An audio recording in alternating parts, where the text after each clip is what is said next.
Tes, oke. Bismillahirrahmanirrahim. Assalamualaikum warahmatullahi wabarakatuh. Teman-teman, hari ini kita akan belajar mengenai kehidupan demokrasi di Indonesia. Nah, apa sih demokrasi? Demokrasi atau pemerintahan oleh rakyat berarti bentuk politik di mana rakyat sendiri yang memiliki dan menjalankan seluruh kekuasaan politik. Demokrasi yang baik mengendalikan suatu kondisi masyarakat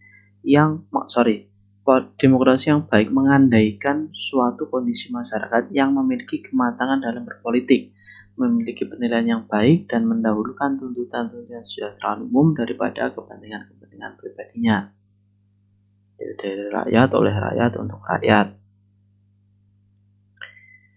Nah, demokrasi itu adalah suatu sistem politik di mana para anggotanya saling memandang antara yang satu dengan yang lain sebagai orang-orang yang sama, dipandang dari segi politik, berdaulat secara bersama-sama dan memiliki segala kemampuan, sumber daya, dan lembaga-lembaga yang mereka perlukan demi untuk memerintah diri mereka sendiri.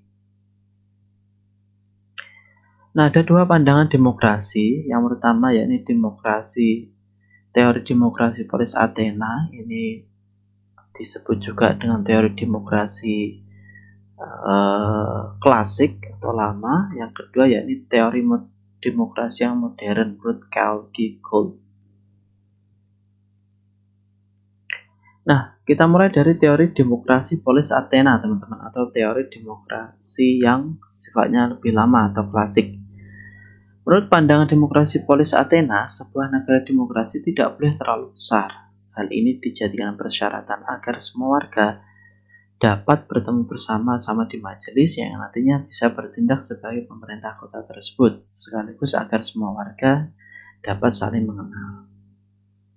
Dalam pandangan demokrasi polis Athena, suatu tatanan demokrasi sekurang-kurangnya harus memiliki 6 persyaratan. Yang pertama, warga negara harus cukup serasi, dan seterusnya. Kemudian warga negara benar-benar harus amat padu dan homogen dalam hal ciri-ciri, dan seterusnya. Kemudian warga negara harus memiliki jumlah yang sedikit. Yang selanjutnya, warga negara harus dapat berkumpul dan memutuskan undang-undang. Yang selanjutnya, warga negara harus berpartisipasi dalam pemerintahan dan menduduki jabatan kota. Yang terakhir yakni negara harus sepenuhnya otonom. Hal ini dimaksudkan agar setiap negara harus berswasembada tidak hanya secara politik, tetapi juga secara ekonomi dan militer. Nah, kita masuk pada teori demokrasi yang lebih modern. 3 model teori demokrasi menurut klasifikasi Gold. Jadi, teori modernisasi modern tadi isinya dibagi menjadi 3, teman-teman. Yakni model individualisme liberal, model pluralis, dan model sosialisme holistik. Nah, kalau model individualisme liberal itu berpusat pada kebebasan individu, kalau model pluralis itu berpusat pada kepentingan-kepentingan yang lebih luas atau umum. Kemudian model sosialisme holistik ini memiliki pengaruh di mana kebebasan tampak sebagai kebebasan dari keseluruhan untuk mengaktualisasi potensi-potensi melalui kegiatan-kegiatan individu. Ini lebih condong pada kebebasan yang dapat dilakukan oleh masyarakat, baik sebagai individu atau kelompok, yang intinya potensi mereka dapat terwadai, baik sebagai dari sudut pandang ekonomi maupun politik dan lain sebagainya. Selanjutnya yakni pemetaan demokrasi di Indonesia. Saya bagi berdasarkan periode pemerintahan. Pemerintahan yang pertama yakni dari Bapak Soekarno, Presiden Soekarno, yang merupakan demokrasi parlementer. Itu merupakan sistem demokrasi di mana terdapat Perdana Menteri pada saat itu di Indonesia. Jadi parlemen mengangkat seorang Perdana Menteri yang kemudian bertanggung jawab pada parlemen. Kemudian itu hanya bertahan 7 tahun karena Presiden Soekarno menganggap hal tersebut bagaimana ya? Jadi sistem demokrasinya terlalu bebas, dan kala itu Presiden Soekarno menganggap itu belum cocok untuk masyarakat Indonesia. Sehingga pada tahun 57 digeserlah paradigma demokrasi ini menjadi paradigma demokrasi terpimpin di mana demokrasi ini lebih bias ya antara demokrasi atau otoriter, karena segala sesuatu atau keputusan diambil mengenai keadaan negara itu sepenuhnya diambil oleh Presiden Soekarno pada saat itu. Makanya disebut demokrasi terpimpin. Ini kan agak bertolak belakang, demokrasi kok terpimpin, harusnya demokrasi kan tidak terpimpin. Nah, ini bertahan dari tahun 57 sampai 65. 65 ini kan proses jatuhnya Presiden Soekarno ya pada saat itu. Kemudian selanjutnya yakni demokrasi Pancasila ini dilakukan atau dilaksanakan oleh Presiden Soeharto. Sebenarnya ini juga sangat bias sekali demokrasi Pancasila ini. Pancasila itu demokrasi Pancasila, nama Pancasila di sini itu hanya tidak lebih dari sebuah kedok sebenarnya ya. Karena pelaksanaannya pada prakteknya Presiden Soeharto melaksanakan jenis kepemimpinan yang otoriter dan militeristik selama 30 tahun beliau berkuasa.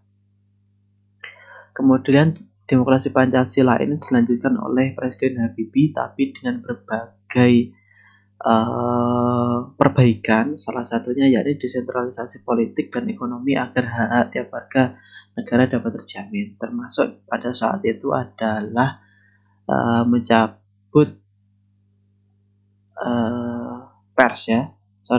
menjalankan fungsi kebebasan pers. Kemudian Presiden Habibie tidak bertahan lama kan, karena sebentar, kemudian dilanjutkan oleh Presiden Abdurrahman Wahid atau Gus Dur. Beliau mengangkat semangat demokrasi sebagai bentuk demokrasi yang lebih natural atau pure karena membangun sikap kepercayaan sosial yang tujuannya yakni memberikan atau membangun sikap kepercayaan sosial. Karena pada saat itu negara kita sedang terjadi beberapa konflik horizontal yang membuat antara warga etnis satu dengan etnis yang lain itu saling curiga-mencurigai. Yang selanjutnya yakni pemerintahan era Presiden Megawati. Kegiatan atau pemetaan demokrasi yang paling terlihat di situ adalah mencabut dui fungsi militer. Jadi militer tidak lagi dilibatkan dalam pemerintahan dan fungsinya netral sebagai alat pertahanan negara. Yang selanjutnya yakni Presiden Susilo Bambang Yudhoyono atau Pak SBY. Beliau merupakan produk dari sistem demokrasi yang sangat demokrasinya sangat pure, sangat murni karena beliau dipilih langsung oleh rakyat pada tahun 2004. Beliau adalah produk pemilu demokratis pertama. Dan setelah itu paradigmanya semuanya bergeser, jadi menciptakan mental masyarakat yang demokratis dengan terus melakukan dialog. Tidak lagi berpusat pada pemimpin, tapi lebih mendengarkan suara pada masyarakat.